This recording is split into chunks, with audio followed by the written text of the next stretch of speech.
그때에 예수께서 성령에 이끌려 마귀에게 시험을 받으러 광야로 가사 40일을 밤낮으로 금식한 후에 줄이신지라. 아멘. 오늘 말씀은 우리가 너무나 잘 알고 있는 이 말씀인 것입니다.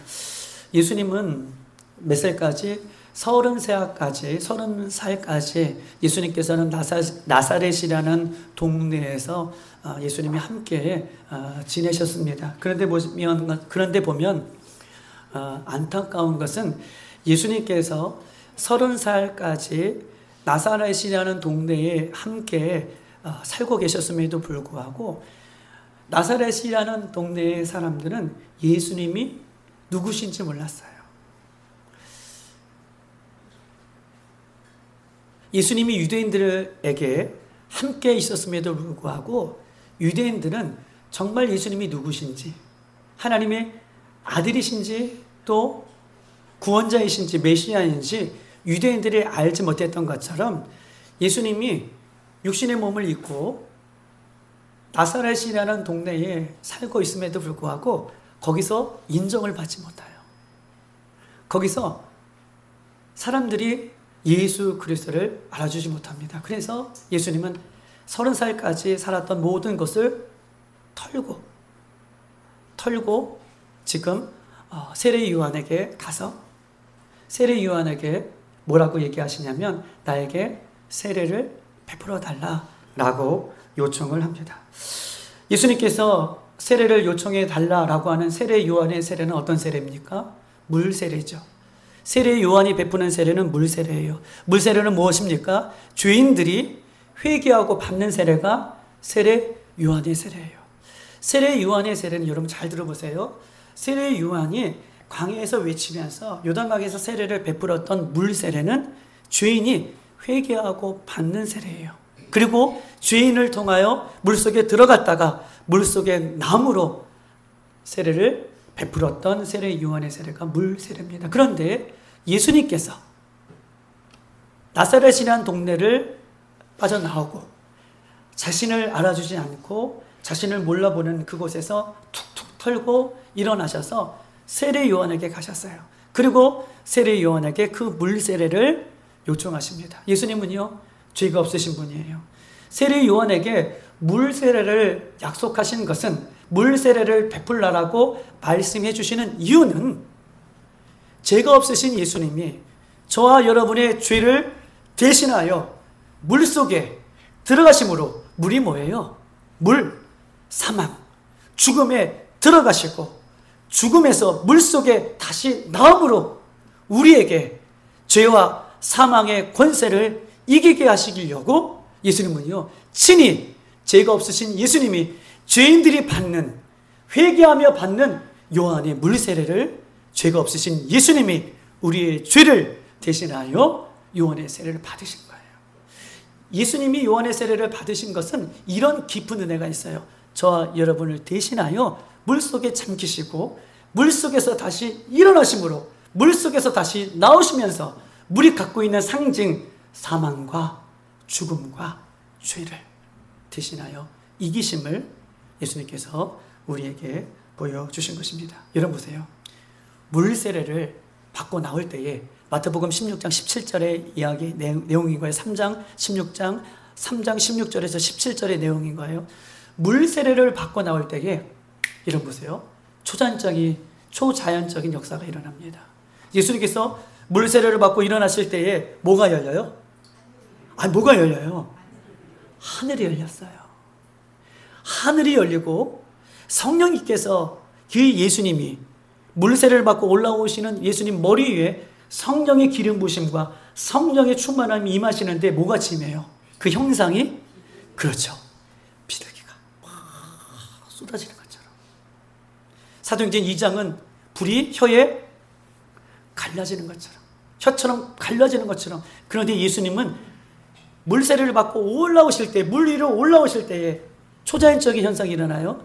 하늘이 열리고 예수님 머리 위에 성령이 비둘기같이 확 임하는 광경이 있었습니다. 그러면서 성령이 임하실 때 하나님께서 하늘에서 무슨 음성이 들려줘요? 우리 한번 찾아볼까요? 3장 17절, 16절, 17절 한번 읽어볼까요? 16절, 17절 다 같이 한번 읽어보겠습니다. 마태복음 3장 16절, 17절 시작. 예수께서 세례를 받으시고 곧 물에서 올라오실 새 하늘이 열리고 하나님의 성령이 어떻게 해요? 비둘기같이 내려 자기 위에 임하심을 보시더니 음성이 들립니다. 17절 시작. 하늘로부터 소리가 있어 말하되 이는 내 사랑하는 아들이요 내 기뻐하는 자라. 예수님께서요 물세례를 받고 올라오실 때 하늘이 열리고 성령이 예수님 머리 위에 비둘기같이 임하는 것을 예수님 보셨어요. 그리고 나서 하늘에서 하나님의 소리, 음성이에요. 하나님의 목소리, 음성이 들리는데 뭐라고 말씀하시냐면 이는 내 사랑하는 아들이요 내 기뻐하는 자라. 이는 내 사랑하는 자요 내 기뻐하는 자라. 이 말은요 제일이 빠졌어요. 이는 내가 제일 사랑하는 아들이요 이는 내가 제일 기뻐하는 자라. 뭐 할 때요? 물속에 우리를 대신하여 죽으셨다가 물속에서 나와 주님의 영광이 드러나는 그 순간, 성령이 임하는 순간 하늘에서 음성이 들리는데 이는 내 사랑하는 아들이요 내 기뻐하는 자라 라고 예수님의 음성이, 하나님의 음성이 예수님께 들리는 것을 여러분 보게 되는 것입니다. 여러분 보십시다. 우리는요 육신의 몸을 입고 있기 때문에 성경을 읽을 때마다, 성경을 볼 때마다, 하나님의 말씀을 볼 때마다 어떤 관점으로 성경을 읽냐면 육신의 관점으로 성경을 읽을 때가 있어요. 우리는 육신의 몸을 입고 있기 때문에, 육신의 생각을 갖고 있기 때문에 성경을 읽을 때마다 어떤 관점으로? 나의 육신적인 관점으로 성경을 읽을 때가 있어요. 그런데 보십시다. 오늘 성경을 읽을 때에 우리는 하늘에서 관점으로 보면 이 말씀, 하늘이 열리고 예수님 머리 위에 성령이 임하고 하늘에서는 하나님의 음성이 들리는데 이는 내 기뻐하는 아들이고 내가 제일 사랑하는 아들이고 내가 기뻐하는 자라 라고 하는 이 모습을 하늘에서 관점에서 한번 보십시다. 하늘의 관점으로, 하늘나라의 관점으로 보면 여러분 이런 거예요. 예수님께서 물 위에 올라오셨어요. 그리고 죽음 권세를 이기시고 올라오셨어요. 성령이 임하셨어요. 그리고 하늘의 관점에서는 여러분 보십시다. 우리가 2002년 월드컵 때에 여러분 우리가 4강에 들었을 때에 우리가 한 골 넣으면 우리나라 선수가 축구 경기에서 한 골을 넣으면 여러분 어떻게 하셨어요? 한 골을 넣으면 지금처럼 한 골 넣나 보다. 아 들어갔지 뭐. 그래 잘했네. 여러분 이렇게 하셨어요? 아 이렇게 하셨냐고요. 옛날에 그때 저희가 전도사였거든요. 그때요 세계립교회는요 깽가리부터 난리가 났어요. 2002년도에 월드컵 때 온 성도들뿐만 아니라 그 지역의 일대에 사람들을 초청했거든요. 이 스크린에다가 쏴주면서 수박도 팝콘도 여러 가지 다 했었어요. 수박이 날아가고 팝콘이 던지면서요.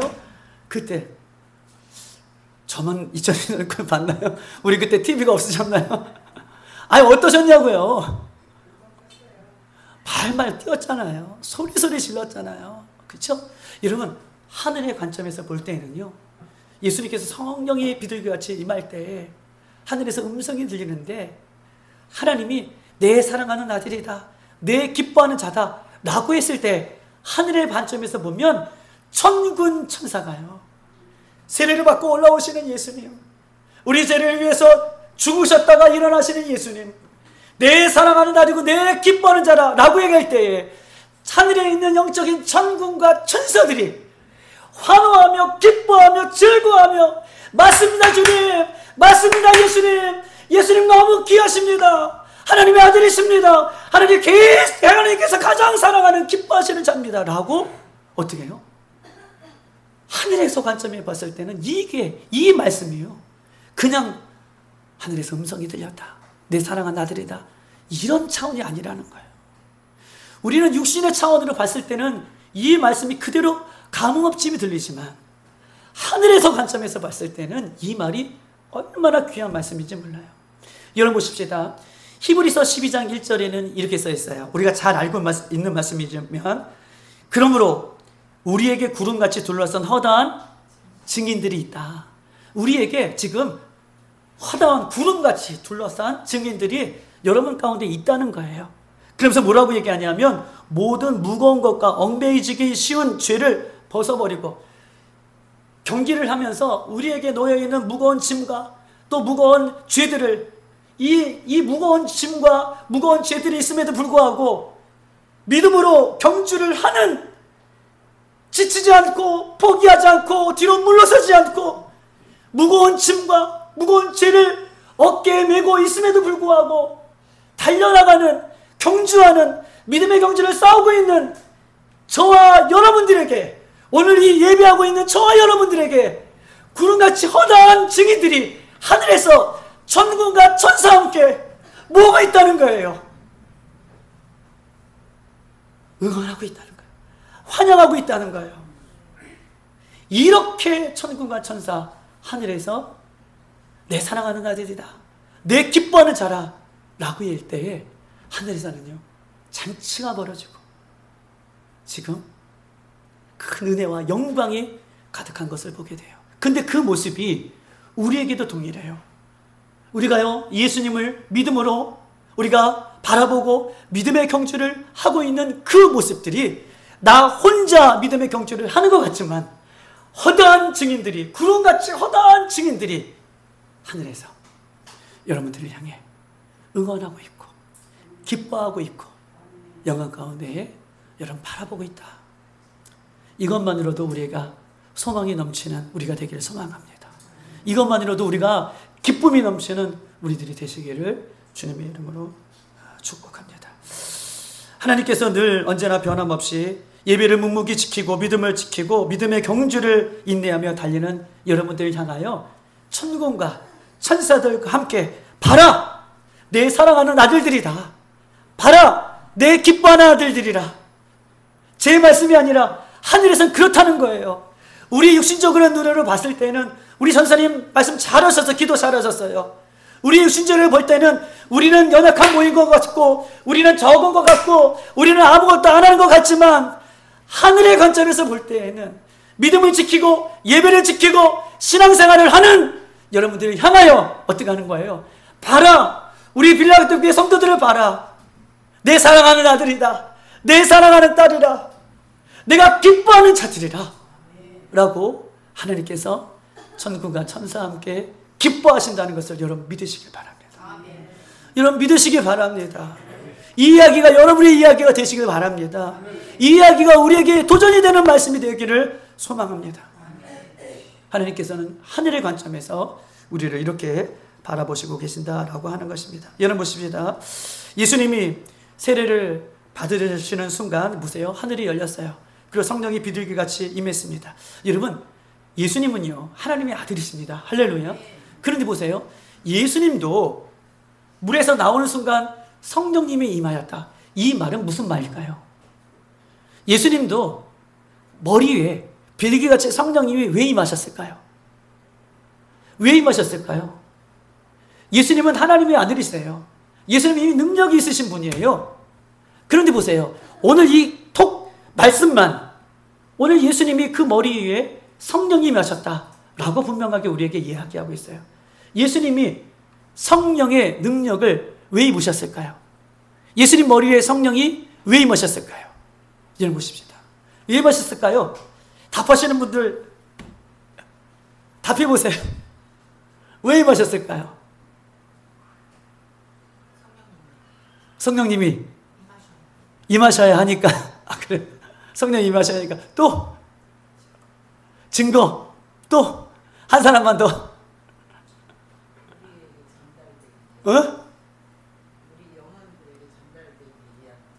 영혼들에게 전달되기 위해서. 뭐가 전달되기 위해서요?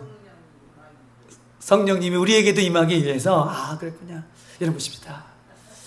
예수님은요 지금 33살까지 뭐예요? 그 나사렛에 지난 동네에 시작해서요. 그리고 예수님이 이제부터 공적인 사역을 시작하는 시기예요. 공적인 사역. 하나님 나라를 전파하고 하나님 나라를 사역하는 거예요. 그런데 예수님이 하나님 나라를 시작하면서 공적인 사역을 시작하면서 예수님이 성령이 그 머리에 임하였다. 비둘기같이 임하였다 라고 하는 것은 이제부터 예수님의 사역 속에 뭐가 나타난다는 거예요? 그렇죠! 맞아요. 딩동댕. 예수님의 사역 가운데 이제부터 성령의 사역들이 우리 주호선 권사님 말씀처럼 일어난다는 거예요.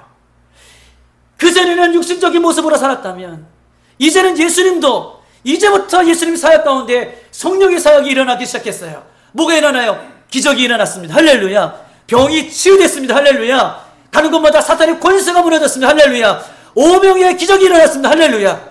성령이 임하심으로 말미암아 예수님의 사역 가운데 뭐가 임하는 거예요? 초자연적인 성령님의 역사가 이때부터 일어나요.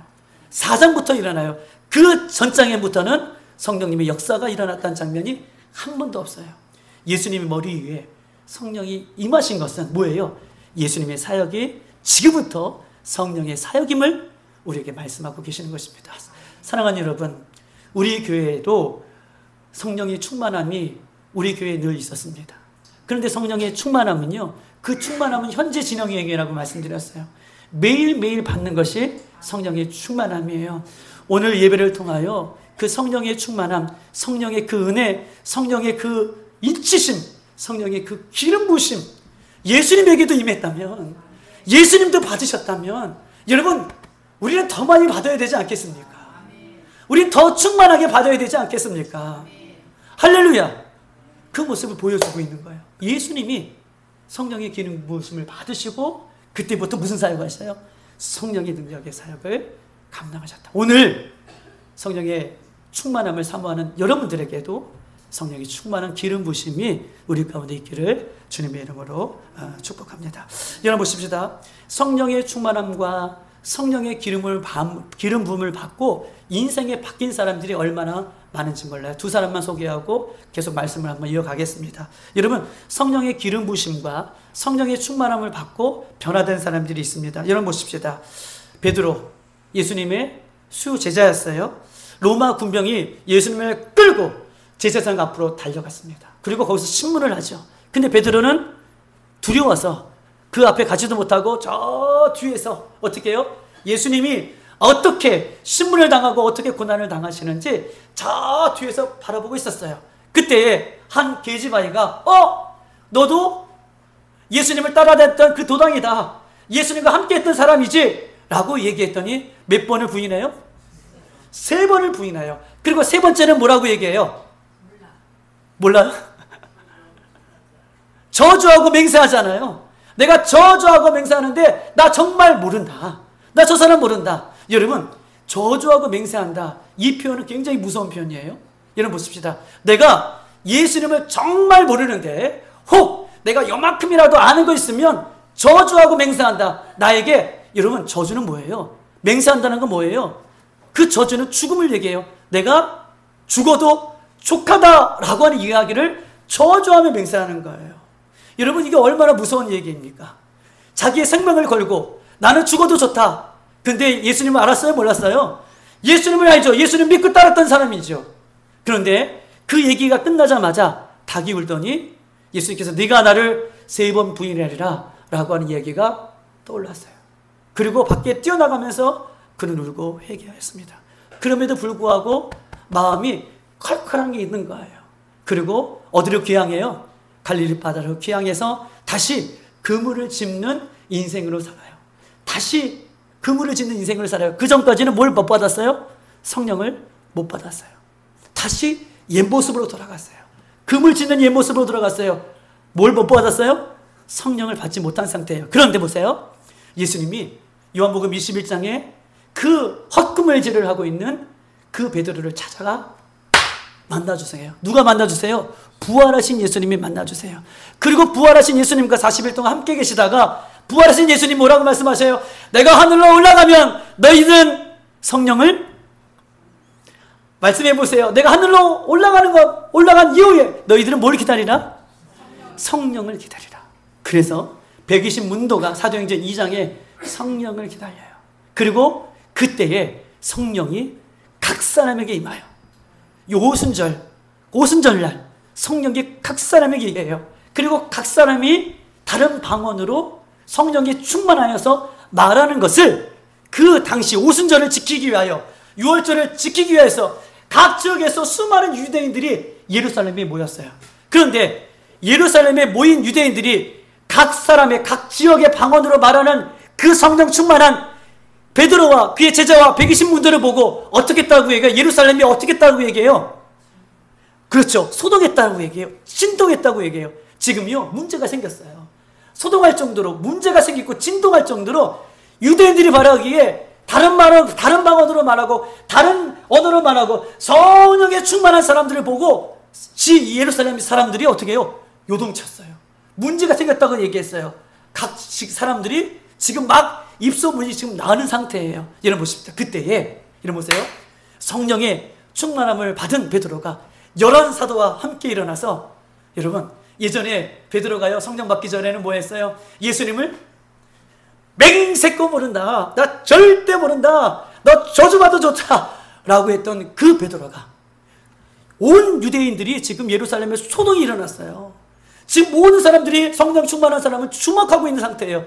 그때요 11사도와 함께 베드로가 일어나더니 소동하고 있는 이 유대인들을 향해 뭐라고 담대하게 얘기하냐면, 유대인들아 들어라. 너희가 죽인 예수래요. 너희가 죽인 예수를 하나님께서 살리셨도다. 너희가 죽인 예수를 하나님께서 살리셨도다. 그가 메시아다 라고 담대히 전해요. 그때요 보세요. 성령의 충만을 받고 너희가 죽인 예수가 살아났고 그분이 하나님이시고 그분이 메시아다 라고 증거할 때요 어떤 역사가 일어납니까? 사람이 돌 던지나요? 담대히 성령이 충만하여 복음을 증거할 때에 몇천 명이 돌아요? 3,000명이 돌아요. 3,000명이 돌아요. 성령 받기 전에 베드로와 성령 받고 난 이후의 베드로는 180도 완전히 바뀌어요. 여러분 우리가 사도행전 9장에 보면 다메섹 도상에 바울이 있습니다. 바울이요 우리가 잘 알고 있다시피 다메섹 도상에 가는 이유는 예수 믿는 사람들을 어떻게 해요? 결박하기 위해서 가는 거예요. 결박하기 위해서 그 사울이라는 청년이 말을 타고 갈 때에 빛이신 예수님이, 부활하신 예수님이 강력한 빛으로 사울에게만 임하셔요. 그때 사울이 뭐가 멀어요? 눈이 멀어요. 눈이 멀어서 다시 이 다메섹으로 들어가는데 누구에 의해서 이끌려서 들어갑니까? 누구에 이끌려서 사도행전 9장에 보면 누구에 이끌려서 다메섹으로 다시 들어가요? 사람들의 손에 이끌려서 가요. 갈 때에는 당당하게 두 눈을 뜨고 자기의 손으로 다메섹의 도상에 가던 그가 빛이신 예수님을 만나고 나서 눈이 멀고 지금은 눈먼 상태가 되어서 사람들의 손에 이끌려 여러분 다메섹으로 갑니다. 그래서 다메섹에서 며칠 동안 식음을 전파하며 그렇게 살다가 하나님께서 아나니아라는 평신도예요. 아나니아가 직분이 없는 사람이에요. 아나니아라는 사람에게 말씀해 주셔서 아나니아가 사도 바울에게 가서 안수해라 라고 말씀해 주십니다. 그리고 보세요.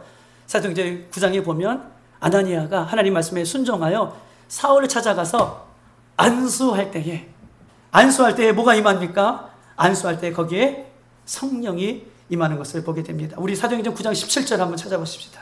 사도행전 9장 17절.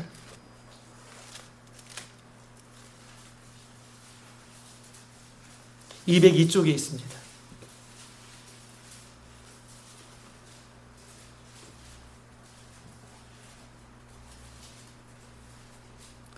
다 같이 17절 시작. 아나니아가 떠나 그 집에 들어가서 그에게 안수하여 이르되 형제 사울아 주 곧 내가 오는 길에서 나타나셨던 예수께서 나를 보내어 너로 다시 보게 하시고 뭐예요? 성령으로 충만하게 하신다 하니. 안수할 때 이런 얘기하는 거예요. 안수할 때에 바울이 성령의 충만함을 받았다라고 이렇게 이야기를 하고 있는 것입니다. 이런 것입니다.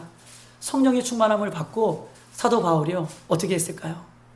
사도 바울이 성령의 충만함을 받고 여러분 뭐 예루살렘에 올라가는 것이 아니라 다시 예루살렘에 간 것이 아니라 그 지역 다소에서 그 다메섹에서 베드로가 똑같아요. 성령의 충만함을 받고 마음이 뜨거워서 베드로가 그 유대인들에게 복음을 전거했던 것처럼 예수님을 증거했던 것처럼 사도 바울도 17절 9장 17절 그 성령의 충만함을 받고 다메섹에 있는 유대인들에게 유대인들아 들어라! 너희들이 죽인 예수가 하나님의 아들이시다. 그 구원자이시다 라고 담대하게 말씀을 전하는 모습을 성경 우리에게 이야기하고 있는 것입니다. 여러분, 교회사에서도요, 한 가지만 더 얘기할게요. 교회사 속에서도 성령의 충만함을 받고, 여러분 보세요, 나라가 변했던 지역이 있어요. 성령의 충만함을 받으면요, 개인만 변하는 것이 아니라 나라도 변합니다. 성령의 충만함을 받으면 나라도 변해요. 할렐루야. 여러분, 제가 말씀드릴게요. 18세기 영국은요, 굉장히 암흑한 시대였어요. 암흑한 시대예요. 암흑한 시대의 18세기 영국은 얼마나 어둡고 타락했는지 몰라요. 여러분 보세요. 얼마나 18세기에 영국이 타락했다면 감옥마다 죄수들이 넘쳐났어요. 감옥마다 죄수들이 넘쳐났다는, 죄수들이 넘쳐났다는 것은 그 시대가 암흑시대라는 것을 얘기해요. 감옥마다 죄수들이 포용 상태가 되어서 이 죄수들을 열어보세요. 다 포용할 수 없으니 이 죄수들을 다른 나라로, 다른 이 지역으로 이주하는데, 그 지역이 어디예요? 영국에 있는 이 죄수들이 너무 감옥마다 충만하게 포용되어 있어요. 이제 수용할 수가 없어요. 이 죄수들을, 얼마의 죄수들을 따로 떼어가지고 다른 지역에 보내요. 그 지역이 어디예요?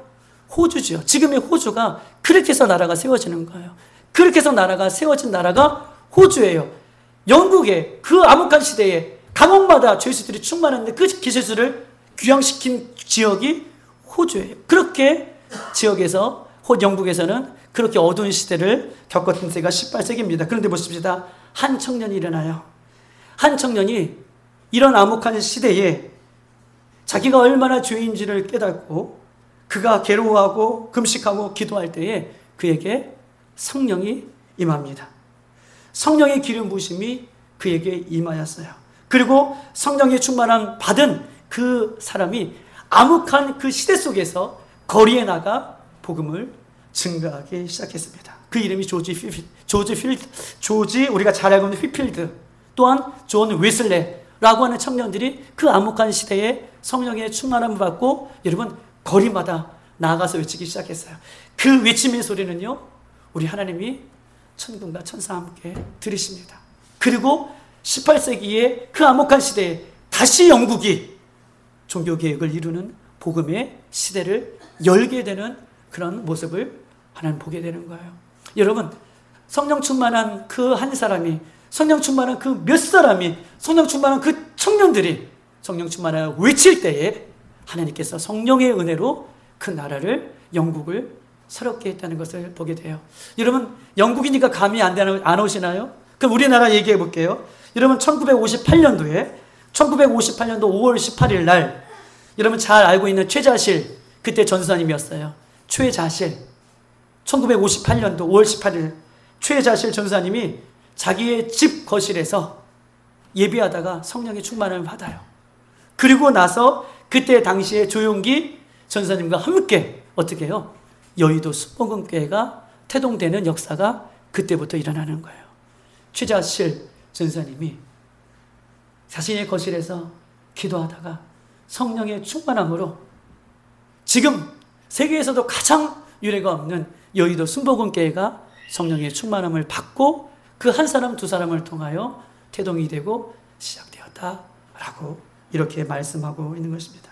사랑하는 여러분, 오늘 예배 가운데 우리 장로님들, 우리 권사님들, 우리 집사님들, 우리 청년들, 우리 교회가 예수님도 성령의 충만함을 받고 새로운 믿음의 사역을, 새로운 성령의 사역을 시작하였고, 성령에 받은 사람과 성령 받지 못한 사람의 이전과 이후가 완전히 달라졌던 것처럼 우리를 새롭게 변화시키고 우리를 새롭게 하고, 우리가 이전의 삶이 다 청산하고 이후에 예수님 다시 오실 때까지 우리가 능력 있게 살아갈 수 있는 유일한 길은 성령의 충만함을 다시 회복하기를 소망합니다. 성령의 충만함이 우리에게 다시 회복되기를 소망해요. 성령의 충만함이 우리에게 있기를 바랍니다. 제 목영실에 가면 여러분이 초창기에 송구영 신년지 예배 때 그 기도 제목을 가지고 있어요. 요번에는, 지난주에는 우리 김경수 집사님이었고 요번에는 우리 오병헌 집사님이 기도 제목이에요. 오병헌 집사님 기도 제목 3가지를 내셨더라고요. 자녀들이 성령 충만, 본인이 성령 충만, 남편이 성령 충만.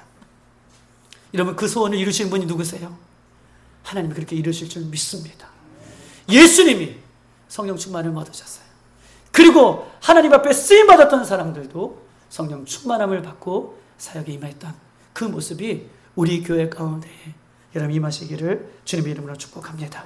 오늘 마가복음 4장에 있는 말씀 한번 보십시다. 마가복음 4장 이 말씀을 좀 보셔야지 성령의 충만한 은혜가 왜 필요한지를 우리가 더 알 수 있습니다. 한번 4장 1절에서 2절 다 같이 한번 읽어볼까요? 마태복음 4장이에요. 죄송해요. 마태복음 4장 1절 2절 시작. 그때 예수께서 성령에게 이끌리어 마귀에게 시험을 받으러 광야로 가사 40일을 밤낮으로 금식한 후에 줄이신지라 라고 얘기하고 있어요. 그때라는 것은 뭐예요? 예수님께서 물세례를 받으시고 올라오실 때에 하늘이 열리고 성령이 비둘기같이 임하여서 내 사랑하는 아들이다, 내 기뻐하는 자라 라고 하는 음성을 듣고 하늘에서는 천국과 천사와 함께 기뻐하고 있을 그때에 성령 충만함을 받고 있을 그때에 예수님께서요 바로 사역을 시작한 것이 아니라 뭐에 이끌려서? 누구에게 이끌려서? 성령에 이끌려서 성령 충만함을 받고 바로 가서 복음 사역하신 것이 아니라 바로 가서 치유하시고 바로 가서 병 고치시고 바로 가서 하나님 나라를 선포하신 것이 아니라 뭐에 이끌려서요? 뭐에 이끌려서요? 성령에 이끌려서 어디로 가셨어요? 강연으로 가셨다. 성령에 이끌려서 강연으로 가셨다. 여러분 마가복음 한번 찾아보십시다. 마가복음 1장 12절 마가복음 1장 12절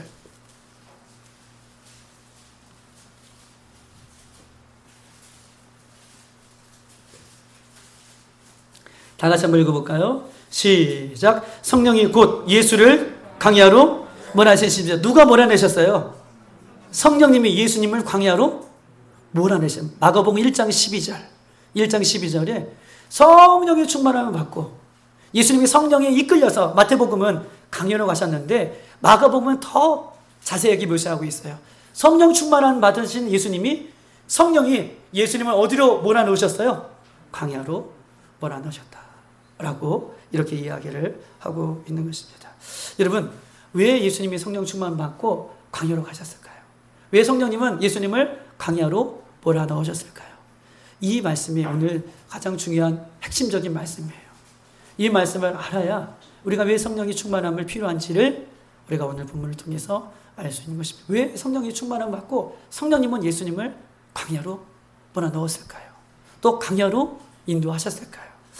여러분 고린도전서 5장, 아마 고린도전서 15장에 있는 말씀 한번 찾아볼게요. 고린도전서 15장 284쪽에 있습니다. 신약성경 284쪽.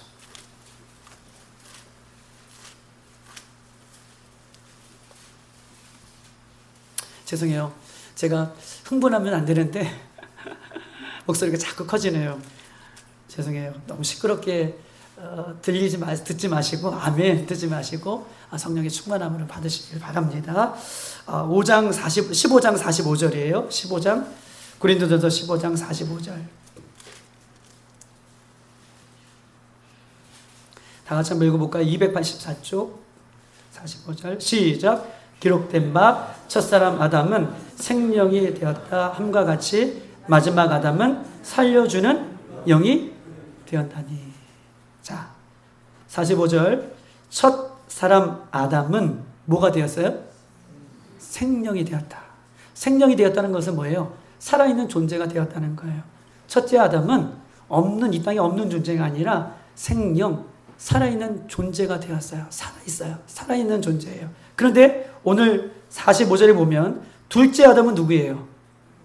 둘째 아담은 예수님이죠. 그 예수님은 뭐예요? 살려주는 영이에요. 첫째 아담은 살아있는 존재예요. 그런데 예수님 둘째 아담은 살려주는 영이시다 라고 본문은 우리에게 이야기하고 있는 것입니다. 여러분 보십시다. 첫째 아담은 살아있는 존재이지만 첫째 아담은 생명, 살아있는 존재이지만 여러분 보십시다. 첫째 아담은 하나님 앞에 죄를 범함으로 온 세상에 뭐가 들어왔어요? 첫째 아담을 통해서 죽음이 들어왔죠. 다른 말로 하면 저주, 사망, 또 뭐가 들어왔어요? 죄가 이 땅에 들어왔어요. 첫째 아담은 살아있는 존재였지만 첫째 아담 살아있는 생명 존재가 하나님 앞에 죄를 범함으로 이 땅에 저주가 들어왔어요. 죄가 들어왔어요. 사망이 들어왔어요. 할렐루야. 우리는 알고 있습니다. 첫째 아담이 살아있는 존재였지만 죄를 범함으로 사망과 죄와 저주가 이 땅에 들어왔습니다. 여러분 보십시다. 그런데 보세요. 첫째 아담이 범한 사망과 저주와 죽음에서 죽을 수밖에 없는 우리들을 둘째 아담은 무슨 영이에요? 살리는 영이에요. 둘째 아담은 살리는 영이에요. 첫째 아담을 통해서 사망과 저주와 죄에서 죽을 수밖에 없는 저와 여러분을 둘째 아담인 예수님께서 이 땅에 오셔서 그는 살리는 영이에요. 오직 예수님만 죄에서 저주에서 사망에서 살리는 둘째 아담인 것입니다. 여러분, 둘째 아담이다라고 표현하는 표현은 왜 쓸까요? 여러분, 둘째 아담이다. 오늘 본문에 보면 이렇게 써 있죠. 자, 45절 보면 첫사람 아담은 생명이 되었고 마지막 아담, 이 마지막 아담이라는 것은 마지막 아담이라는 표현은 이 마지막 아담이라는 표현은 왜 쓸까요? 마지막 아담. 우리 성경 공부 많이 하셨잖아요. 이 마지막 아담이라는 표현은 왜 쓴 거예요? 마지막 아담. 자, 그렇죠. 마지막 아담이라는 것은요, 예수 그리스도 외에는 사망에서, 저주에서, 죽음에서 건져주실, 살려주실 분이 있다 없다? 없다예요. 그래서 마지막이라는 표현이 쓰는 거예요. 첫째 아담이 죄를 범하여 이 땅에 엉겅퀴와 이 땅에 뭐요? 가시덤불을 내어서 사람이 수고해서, 이것은 죄의 결과죠. 이 가시덤불과 엉겅퀴와 죄와 사망에서 유일하게 건져주실 분은 누구예요? 마지막 아담. 그 위에는 없다는 거예요. 누구도 없다는 거예요. 신천지 따라가면 됩니까? 안 됩니까? 이단 따라가면 돼요? 안 돼요? 이 말씀이 명확하게 우리에게 마지막 그분이 아담이다 라고 얘기하고 있습니다. 여러분 보십시다. 근데 47절이 중요해요. 오늘 15장 47절 한번 읽어볼까요? 47절. 자, 시작. 첫사람은 땅에서 났으니 흙에서 속한 자이거니와 둘째 사람은 하늘에서 나셨느니라 라고 얘기해요. 이런 보세요. 아까 45절에는 예수님을 뭐라고 표현했어요? 마지막 아담이라고 표현해요. 45절에 보면 마지막 아담. 그런데 47절, 반응경 집사님 쫙 생각하고 있어요. 47절에는 둘째 뭐라고 써 있어요? 예수님을 둘째 사람이라고 얘기해요. 둘째 사람. 자, 첫째 사람은 누구예요? 여러분, 첫째 사람은 누구예요? 아담이죠. 아담이 첫째 사람이에요. 그는 어디에 속했어요? 땅에 속했어요. 어디에 속했어요? 흙에 속했어요. 그런데 아까 죄를 범함으로 땅과 이 땅은 어떻게 하나님의 심판을 받아서 뭘 내는 거예요? 창세기 보면 그렇죠. 가시와 엉겅퀴를 받고 하나님의 심판을 받은 것이에요. 거기서 인간이 속해 있다는 것. 첫째 아담은 그 안에 속해 있어요. 가시와 엉겅퀴를 내는 심판 안에 속해 있다는 것을 얘기해요. 근데 보십시다. 둘째 사람은 어디에 속했어요? 하늘에 속했어요. 여러분 보십시다. 결론 이해해 보세요. 둘째 사람 예수님은 첫째 아담이 지은 죄로 인하여 엉겅퀴를 내고 사망을 내고 저주를 내는 이 땅에 존재하지만 마지막 아담이 이 땅에 오셔서 우리의 죄와 허물과 모든 것을 어떻게 해요? 유일하게 해결해 주신 분이 마지막 아담이라는 거예요. 그런데 둘째, 오늘 본면에 보면 47절에 둘째 뭐래요? 둘째 사람이라고 표현하고 있어요. 이 둘째 사람은 어디에 속해 있어요? 하늘에 속해 있는 사람인데 둘째 사람은 셋째 사람이 있다는 거예요? 없다는 거예요? 둘째 사람은 안 있어요. 잘 들어보세요. 마지막이라는 표현은 없다는 것을 얘기하고 둘째 사람이라는 것은 셋째 사람이 있다는 것이 없다는 거예요. 셋째 사람도 있고 넷째 사람도 있고 다섯째 사람도 있다는 것을 얘기해요. 아멘. 아멘 해보세요. 아멘이요. 둘째 사람이라는 것은 셋째, 넷째, 다섯째, 여섯째, 일곱째도 있다는 거예요. 즉 다시 말해서 저와 여러분이 성령의 충만함 받고 예수님을 믿으면 여러분도 둘째, 셋째, 넷째, 다섯째가 되어서 할렐루야, 이 어둠과 저주와 사망을 우리도 그렇죠, 이길 수가 있다는 거예요. 이게 비밀이에요. 이게 비밀이에요. 그래서 둘째 사람이라고 표현하고 있어요. 유일하게 마지막 아담은 마지막 예수님밖에 없어요. 그런데 둘째 셋째, 넷째, 성령의 충만함을 받고 예수님을 믿는 우리들은 이 땅에 속해 있는 것이 아니라 이 땅의 저주와 심판과 사망이 여러분 안에서 끊어질지어다 끊어지게 되는 거예요. 예수님이 그렇게 하셨듯 우리도 그런 존재라는 거예요. 여러분, 가계의 저주요, 예수님을 믿는 순간 끊어진 줄 믿습니다. 우리 그런 존재라는 거예요. 둘째, 셋째, 셋째, 그런 존재가 우리라 라고 47절 우리에게 이야기하고 있는 것입니다. 여러분 보십시다. 예수님은요, 성령이 이끌려서 광야로 갔습니다. 여러분, 광야는 어떤 땅입니까? 광야는요, 저주의 땅이에요. 이해되셨죠? 이제 무슨 말을 하실지 이해되셨죠? 광야는 무슨 땅이에요? 생명력이 살아갈 수 없는 저주의 땅이에요. 광야는 어떤 땅이에요? 생명이 살 수 없던 사망의 땅이에요. 광야는 어떤 곳이에요? 앞이 보이지 않는 캄캄한 땅이에요. 성령이 충만함을 받으신 예수님이 성령이 이끌려서 광야로 가신 것은 죄와 사망과 저주를, 광야를 끊어버리시기 위하여 성령이 이끌려서 그 사역을 우리에게 보여주시기 위하여 광야로 예수님이 가셨다. 가장 먼저 그 얘기를 하시는 거예요. 여러분 또 있습니다. 여러분 보십시다. 광야는 히브리 말로 이런 뜻을 가지고 있어요. 히브리 말로 미드바르라고 하는 뜻인데, 미드바르라는 이 어원의 어근은요, 이렇게 써 있어요. 다바르. 이 다바르는요, 하나님의 말씀이 다바르예요. 다바르, 하나님의 말씀. 여러분, 유대인들은요, 광야를 어떻게 생각하냐 면, 유대인들은 광야는 누구의 말씀을 듣는 곳이라고 생각했어요? 다바르. 누구의 말씀? 하나님의 말씀. 그래서 세례 요한이 어디에서 외쳐요? 광야에서 외쳐요. 유대인들은 광야를 어떤 곳이라고 생각했냐면 다바르, 하나님의 말씀이 들려지는 곳이라고 유대인들이 생각했기 때문에 세례 요한은 성령의 충만함을 받고 광야에 가서 회개하라, 천국이 가깝다라고 외치는 것입니다. 여러분 보세요. 광야에서요, 하나님의 음성이 들려지는 것이 광야라고 했는데, 그러면 광야에서요, 이것이 하나님의 음성인지 이것이 사단의 소리인지, 광야에서 이것이 내 내면의 소리인지 여러분 분별할 수 있는 근거가 뭘까요? 기준이 뭘까요? 광야에서는요, 보세요, 하나님의 음성이 들리는 곳인데, 광야에서 이것이 사단의 소리인지 내 내면의 소리인지, 하나님 음성이 이것이 하나님 음성인지 이것을 기준할 수 있는, 이것을 분별할 수 있는 것은 무엇입니까? 여러분 보세요. 진짜 광야를 만나면, 진짜 광야 속에 들어가면요, 거기는요, 하나님의 음성이요, 천둥처럼 들려요. 하나님 음성 외에는 들리지 않아요. 광야는 하나님의 음성이 들리는 곳인데, 광야에서는 다른 소리가 들리지 않아요. 광야에서는요, 하나님의 음성이 들리는데, 광야를 진짜 만나면, 광야 속에 진짜 들어가면 그 속에서는요, 하나님의 음성이 다른 소리 안 들리고 천둥처럼, 이런 소리일까요? 천둥처럼 들려요. 여러분 보세요. 이해되지 않으면 여러분 이 이야기를 들으면 이해가 되실 거예요. 여러분 새벽에, 밤에 잠을 자는데 잠이 잘 오지 않을 때가 있죠. 불을 다 껐어요. 아우, 야, 음악 좀 꺼라. 나 잘게. 음악도 껐어요. 야, 불 좀 꺼라. 불 좀 껐어요. 그런데 잠은 안 와요. 근데 유일하게 들리는 소리가 있죠. 째깍.